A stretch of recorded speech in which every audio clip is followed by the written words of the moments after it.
इसके विश्लेषण में जो अधिकांश हम लोगों ने जो बैक लिंक्स इसके ट्रेस किए हैं, तो पता चला है कि जो हमारे साउथ ईस्ट एशियन कंट्रीज हैं, विशेष करके लाओस, कंबोडिया, म्यांमार और मलेशिया, ज़्यादातर कॉल्स वहीं से ओरिजिनेट हुए जब हम लोगों ने इसका तकनीकी विश्लेषण किया। तो इसको एड्रेस करने के लिए हम लोगों ने एक साइबर स्लेवरी डेस्क विशेष रूप से हम लोगों ने बनाया है। बिहार राज्य में तकरीबन 374 ऐसे व्यक्तियों को हम लोगों ने आइडेंटिफाई किया है।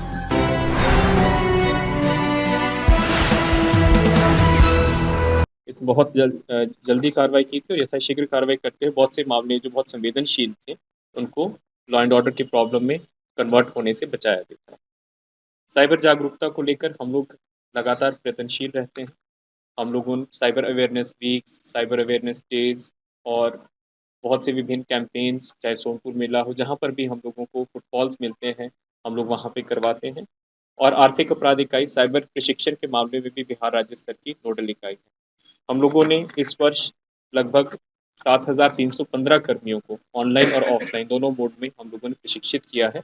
इसमें बिहार पुलिस के अतिरिक्त हम लोगों ने जुडिशरी और जो हमारे प्रोसिक्यूशन अभियोजन संवर्ग के पदाधिकारी हैं, क्योंकि जो हम लोग केस करते हैं, जब चार्जशीट करते हैं, तो जो नए साइबर लॉज हैं, आईटी एक्ट में अमेंडमेंट्स आई हैं, तो उनको आर्ग्यू करना होता है और जुडिशरी जजेस को समझ के उसमें देखना होता है, तो उसका भी प्रशिक्षण हम लोग खुद करवाते हैं। इस मामले में हम लोगों ने सीडैक के सहयोग से हम लोगों ने, आप जानते साल हम लोगों ने मेमोरेंडम ऑफ अंडरस्टैंडिंग किया था, एक विशेष कस्टमाइज्ड ट्रेनिंग प्रोग्राम जो कि बिहार राज्य की जो प्रॉब्लम्स थी, हम लोगों ने अपने फीडबैक दिए, इनपुट दिए और 10 दिन का हम लोगों ने एक करिकुलम तैयार किया जिसके ऊपर प्रशिक्षण दिया गया है। जब ये प्रशिक्षण बहुत सफल हुआ, उसके बाद हम लोगों ने औपचारिक रूप से एक एमओयू किया है सीडैक के साथ और उसके सहयोग से हम लोग एक रिसर्च एंड डेवलपमेंट सेंटर आर्थिक अपराध इकाई में इस्टेब्लिश कर रहे हैं, जिसका हम लोगों को स्वीकृति मिल चुका है। इसमें वर्क स्टेशंस और फोरेंसिक स्टेशंस इस्टेब्लिश होंगे, जिसमें हम लोग बिहार राज्य के साइबर अपराध का विश्लेषण करते हुए जो हम लोगों को टूल्स चाहिए, चाहे इन्वेस्टिगेटिव टूल्स हैं, ऐप्स हैं, सॉफ्टवेयर हैं, फोरेंसिक टूल्स हैं, हम लोग अपना फीडबैक देके उनकी सहायता से उनको डेवलप करेंगे, ताकि जो डेटाबेस हमारे पास उसका विश्लेषण करके हम लोग उसके ऊपर जो सुधारात्मक कार्रवाई है और जो हम लोग प्रेडिक्टिव पुलिसिंग करते हैं, उसको हम लोग सशक्त कर सकें। इसके अलावा अभी एक बहुत बड़ा, आप सभी जानते हैं कि डिजिटल अरेस्ट को लेकर एक बहुत बड़ा एक कंसर्न है सभी का। तो अभी तक हम लोगों के यहाँ पे तकरीबन 301 रिपोर्ट बिहार राज्य में डिजिटल अरेस्ट की हम लोगों को प्रतिवेदित हुई, जिसमें नेसेसरीली नहीं है कि हर एक जगह से पैसा गया हो, लेकिन तकरीबन 10 करोड़ की राशि का गबन हुआ। इसमें से हम लोग अभी तक 1.6 करोड़ की राशि को होल्ड करवाने में कामयाब हुए हैं। इसके विश्लेषण में जो अधिकांश हम लोगों ने जो बैक लिंक्स इसके ट्रेस किए हैं, तो पता चला है कि जो हमारे साउथ ईस्ट एशियन कंट्रीज हैं, विशेष करके लाओस, कंबोडिया, म्यांमार और मलेशिया, ज़्यादातर कॉल्स वहीं से ओरिजिनेट हुए जब हम लोगों ने इसका तकनीकी विश्लेषण किया। तो इसको एड्रेस करने के लिए हम लोगों ने एक साइबर स्लेवरी डेस्क विशेष रूप से हम लोगों ने बनाया है। बिहार राज्य में तकरीबन 374 ऐसे व्यक्तियों को हम लोगों ने आइडेंटिफाई किया है। प्रोटेक्टर ऑफ इमिग्रेंट ऑफिस, जो कि आरपीओ कार्यालय पटना में के साथ ही चलता है। जो लोग इन साउथ ईस्ट एशियन कंट्रीज में पासपोर्ट पर गए, वीज़ा लेकर गए, लेकिन अभी तक लौटे नहीं, हम लोगों ने एक विशेष अभियान चला के उनका सत्यापन करवाया, उनके घर वालों से संपर्क किया। कुछ लोगों ने बताया कि हमारे वहाँ पे लोग काम कर रहे हैं, कोई दिक्कत नहीं है, लेकिन बहुत से लोगों ने बताया कि हाँ, वो वहाँ पे फँसे हुए हैं।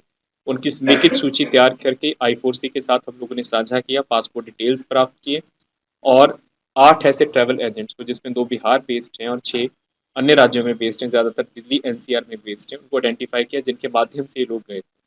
क्योंकि ये मामला फॉरेन कंट्रीज़ के साथ संबंधित है, तो ये सब डाटाबेस जो भी हम लोगों ने अपना सत्यापन करवाया है और जो भी हम लोगों ने सूचना डेवलप की है, हम लोगों ने सारी सूचना I4C, गृह मंत्रालय के माध्यम से एमईए के साथ हम लोगों ने शेयर की है, ताकि आगे की कार्रवाई किया जा सके, इनको रेस्क्यू करवाया जा सके। तो इसके लिए हम लोगों ने समर्पित रूप से साइबर स्लेवरी डेस्क यहाँ पे शुरू करवाया। जो हम लोगों का साइबर अपराध के 2 प्रमुख आयाम होते हैं। एक तो कि जो बैंकों में म्यूल अकाउंट्स खुलते हैं और जो फेक नंबर्स का यूज़ होता है। तो फेक नंबर्स के ऊपर कार्रवाई करने के लिए हम लोगों ने डिपार्टमेंट ऑफ टेलीकम्युनिकेशंस के सहयोग से एक वर्कशॉप करवाया था और सभी उसमें हमारे जो साइबर पुलिस थाने वो भी शामिल हुए थे। उसके बाद अभी तक हम लोगों ने इसी साल ही काम शुरू हुआ है, 14,736 मोबाइल नंबर्स को ब्लॉक करवाया है और 9,834 IMI यानी कि मोबाइल फ़ोन्स को ब्लॉक करवाया है। प्रत्येक महीना हम लोग जो एनसीआरपी के डाटा का विश्लेषण करते हैं, तो बिहार राज्य के जो टॉप 10 शाखाएँ हैं विभिन्न बैंकों की, जहाँ पे म्यूल अकाउंट से सबसे ज़्यादा खुल रहे हैं, उसकी हम लोग सूची तैयार करके और भारतीय रिज़र्व बैंक के साथ हम लोग साझा करते हैं, ताकि वो अपने स्तर पे वो, क्योंकि ओम्बुड्समैन है बैंकिंग सेक्टर के, जो भी उनको कार्रवाई करनी है, इंक्वायरी करवानी है, सुधारात्मक कार्रवाई करनी है, वो करवाई जाए। और जहाँ पर भी ऐसे बैंक कर्मियों की स्लिपता प्रकाश में आते हैं, उनके विरुद्ध हम लोग प्राथमिकी दर्ज करके कार्रवाई भी कर रहे हैं। अभी पंजाब नेशनल बैंक में एक डेप्टी मैनेजर 1.65 करोड़ के मामले में हम लोगों ने भी उनको जेल भेजा है, जो कि इसी तरह से इसमें शामिल थे, इस पूरे षड्यंत्र में शामिल थे। अभी तक का जो हम लोगों का है कि जो अप्रत्याशित वृद्धि हुई है इस साल, लगभग अभी तक जब से हमारा कॉल सेंटर स्थापित हुआ, लगभग 700 करोड़ प्रतिवेदित हुआ था साइबर फ्रॉड का। इस साल लगभग 394 करोड़ प्रतिवेदित हुआ है, और हम लोग तकरीबन 100.61 करोड़ की राशि होल्ड कराने में सफल हुए, जो कि भारत के टॉप 5 राज्य में हम लोग शामिल हैं जब से इसकी शुरुआत हुई है। और हम लोग निरंतर प्रयासरत हैं कि लगातार इस मामले में हम लोग आगे भी कार्रवाई करें, और हम लोगों ने इसी के लिए सीडैक के माध्यम से भी हम लोगों ने काफ़ी सहयोग लिया है। एक विशेष रूप से हम लोग साइबर कमांडो विंग, ये एक स्कीम है, उसकी स्थापना के लिए हम लोगों ने बिहार राज्य से तकरीबन 176 लोगों को आइडेंटिफाई किया है। उनका एक स्क्रीनिंग टेस्ट होगा I4C के सहयोग से। उसके बाद जो स्पेशली इम्पैनल्ड इंस्टीट्यूशंस हैं, चाहे IITs हैं, NITs हैं, जो कि I4C के द्वारा चयनित की गई हैं, वहाँ पे इनका 6 से 7 महीने का प्रशिक्षण दिलवाया जाएगा इन पुलिसकर्मियों का, पदाधिकारियों का। और इनको फिर साइबर कमांडो के रूप में, जो हम लोगों का जो साइबर अपराधीय हमारा प्रभाग है और थाना है, और विभिन्न थाना में इनको दिया जाएगा, ताकि इस बढ़ते हुए अपराध को न सिर्फ रोकने के लिए बल्कि जागरूकता के लिए भी ये लोग प्रयासरत हैं। तो इसके लिए भी हम लोगों ने कर्मियों का चयन करके इनके टेस्ट के लिए और प्रशिक्षण के लिए सूची I4C गृह मंत्रालय को हम लोगों ने समर्पित कर दी है। इसके अलावा FSL की कैपेसिटीज़ को भी सशक्त करने के लिए कार्रवाई की जा रही है, और लगभग 2 FSL, एक बिहार पुलिस अकेडमी में और एक CID में, जो कि साइबर FSLs होंगे, उनके अधिष्ठापन के लिए हम लोगों ने जो प्रस्ताव दिया था उसके ऊपर स्वीकृति प्राप्त हो चुकी है। ये कुछ महत्वपूर्ण उपलब्धियां हैं, और जो आगे के कुछ काम हैं जो हम लोग करने जा रहे हैं। और साइबर के अपराधों में जो अप्रत्याशित वृद्धि हुई, मैं सिर्फ आपको एक आंकड़ा दूंगा कि 2021 से 2022 में रिपोर्टिंग में 92% की वृद्धि हुई। 2022 से 2023 में रिपोर्टिंग में 116% की वृद्धि हुई, और 2023 के बनिस्बत 2024 में लगभग 43% वृद्धि हुई है। तो इसको देखते हुए 2023 में सरकार के द्वारा महत्वपूर्ण कदम उठाए गए थे।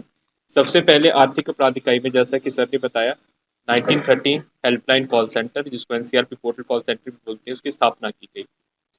और फिर 2023 में 44 साइबर थानों को राज्य सरकार के द्वारा अधिसूचित किया गया था प्रत्येक पुलिस जिला के लिए।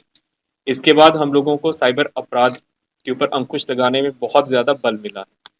इसका मैं सिर्फ आंकड़ों में आपको बताऊंगा। 26 फरवरी 2023 को कॉल सेंटर क्रियाशील हुआ था आर्थिक अपराध इकाई में। उस समय बिहार राज्य पूरे भारत में सभी जितने भी आयामों पर जो I4C मूल्यांकन करता है, चाहे वो कितनी कॉल्स आपने रिसीव की, आपने कितना राशि होल्ड करवाया, कितना उन कॉल्स को प्राथमिकी में कन्वर्ट किया गया, और कितना पैसा रिफंड करवाया गया। तो फरवरी 2023 में 28 राज्यों में से हम लोग 24 या 25वें स्थान पे थे हर एक पायदान पे। उसके बाद इसका विश्लेषण किया गया, और 24/7 जो 3 शिफ्ट वाला कॉल सेंटर है, हम लोगों ने उसका शुरुआत की, और 30 SIP लाइन्स वर्तमान में इसमें कार्यरत।